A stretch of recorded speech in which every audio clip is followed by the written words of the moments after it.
Hi, I'm Warwick Hayes, long-time After Effects user and featured content creator and developer for Reallusion with Cartoon Animator. I'm going to run you through my workflow for creating a small little animation using some of the key and best features with Cartoon Animator 4 and using their bridge plugin to be able to take that whole scene across to After Effects and add in some of the bells and whistles that we can do with After Effects just to make life easier. Before we jump into the tutorial, I just wanted to take a moment to show you my content store on the Reallusion website. I've got backgrounds, characters, props with a large range of different themes, and I'm always adding new content. I'd really appreciate it if you could take a look. You never know, it might help you get started with your own animation. Now let's get started with the tutorial. Okay, so we start off with the basic scene setup. All you have to do is double click or drag and drop the assets from the content manager across onto the stage mode and they'll load in. You'll see majority of the assets are set up with Z depth, so each of the layers are separated. The character has a couple of extra accessories, so we go through and turn off the bow tie and the glasses. And then we move on to the basic motion setup. And that's pretty much done the same way. Find the motion you need from the content manager, double click and add it into the scene. And then we just have to position the transform so that it matches up with the leg movement of the character.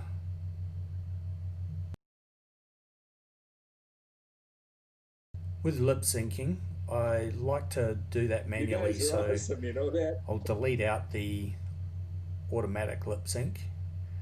And then it's just a matter of going through and listening for the main phrases and matching a mouth shape to it.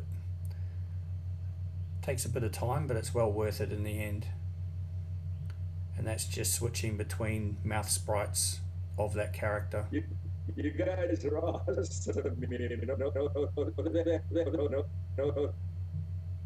We can also edit the character even though it's in the scene already. So for this guy, I wanted to add a microphone to his hand, and we can export that across from Cartoon Animator into Photoshop here.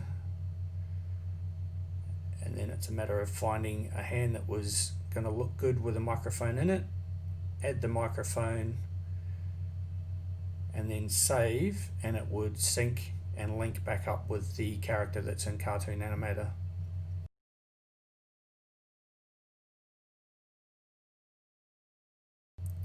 Now with the perform motion, I found that I needed to add those in down from the animation, delete out the voice and facial clips so that they didn't overwrite the ones I'd already done, and then I just had the body motion, and it was a matter of taking the ones that you can see on the right there and linking them up and syncing them into the left so that they played out the way that I wanted them to.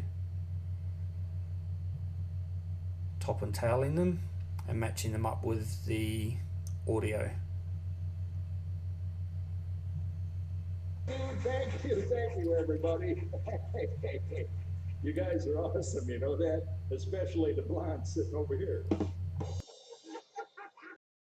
Once that's done, the perform motions have their own sprite swapping within it, so I wanted to go through and just change some of those so that it worked better with the acting of the character. So same thing, just going through step by step and switching out the hand sprites. And then also adjusting the hand position for some of the frames, just so that it tied in better with the motion beforehand or after.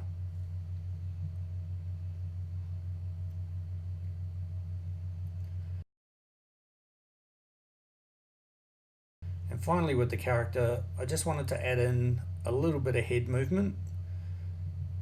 It's not too noticeable in the end result, but all of those little things add up to give the character a bit more life.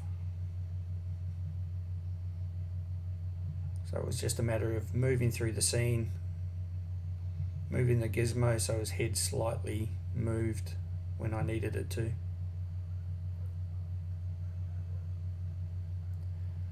So with the audience, I dropped in a bunch of my other characters and saved those out as images just for each row of the seating, and then adjusted their color to black so that it was just the silhouette. So it didn't really matter that they were looking at the camera, because now they look like they're looking forward on the stage. I dropped those back into the scene as freebone characters, then add a couple of bones just in the head and the neck.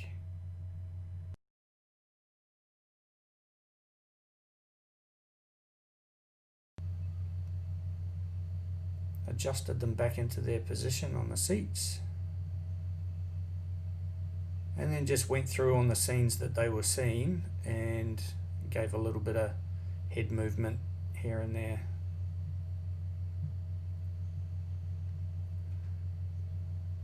And then the camera adjustment, it's just becoming director for the scene, going through, switching to close-ups, pulling back out when it needs it. Then we go through with the exporter, the Cartoon Animator to After Effects exporter, picking the settings that we need. That exports out all of the different layers as an image or as a sequence, if it's an animated character, for example. Then we go through and import them back, import that JSON file, and that'll pull all of those elements back into After Effects and layer the scene and set it up exactly how it was in Cartoon Animator. And we have all of the elements that we can go through and start tweaking in After Effects. Start off with some camera depth. So we can go through and adjust the aperture on the camera, which blurs the whole scene, and you'll see when we go to a close-up it's blurred everything out there. So by selecting those two layers, we can focus it on the character no matter what view we're in. And go through and make a few color adjustments on the seats just to darken them up and match in with the silhouette, making the foreground of the scene look a lot darker, as if it's a theatre with the lights down.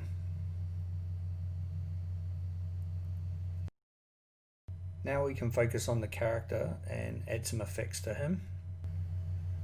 We'll pre-compose him so that we can add the effects without messing up the linking. Go through and add a layer style to start with, the inner glow. Make a few adjustments on that.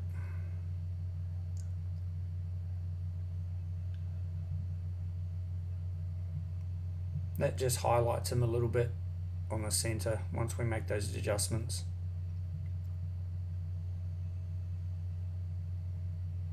All of this is just adding to giving him a bit more of a stage lit look. So the next part's adding the light sweep.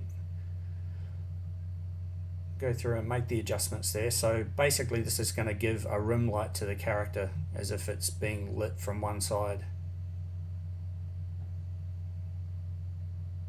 Make the adjustments so that it's just the edge, and then duplicate that and just make a couple of little adjustments just to give a thinner highlighted edge rather than the thicker one there, and then duplicate all of that once again, and then we just change the angle of the light so that it's coming from the other side.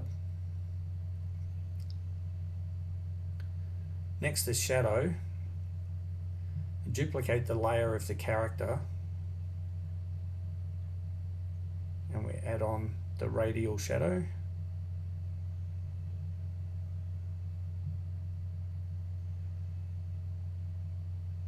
And it's working out just which way. It's not going to be real world accurate, but it's going to make the character land in the scene a lot better. Make some adjustments there to match the overall lighting of the scene.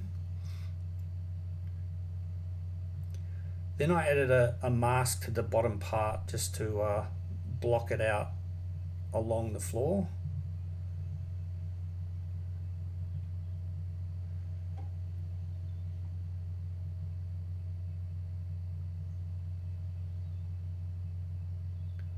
and then duplicate that shadow layer,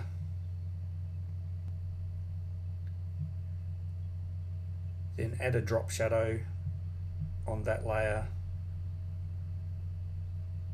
and this is to give that angled look to the shadow that you'd get, where the shadow from his feet goes along the floor and then up along the wall, rather than just projecting straight out from his body.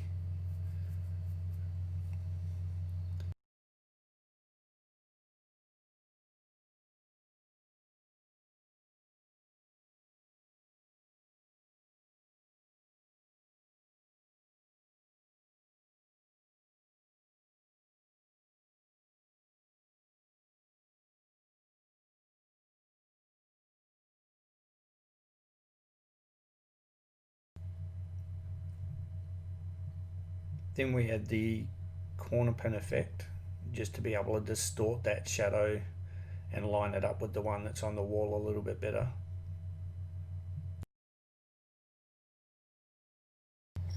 The final effect was just on the overall scene, adding a vignette just around the edge, just to give those edges a darker look and bring the focal point onto the character in the scene.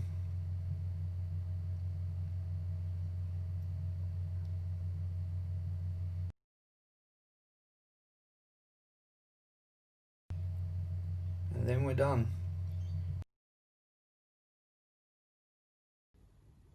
In conclusion, you can see just how easy it is now creating an animation using a lot of pre-made assets, motions, and some of the key features with Cartoon Animator 4, and then bringing that across into After Effects to finish it off.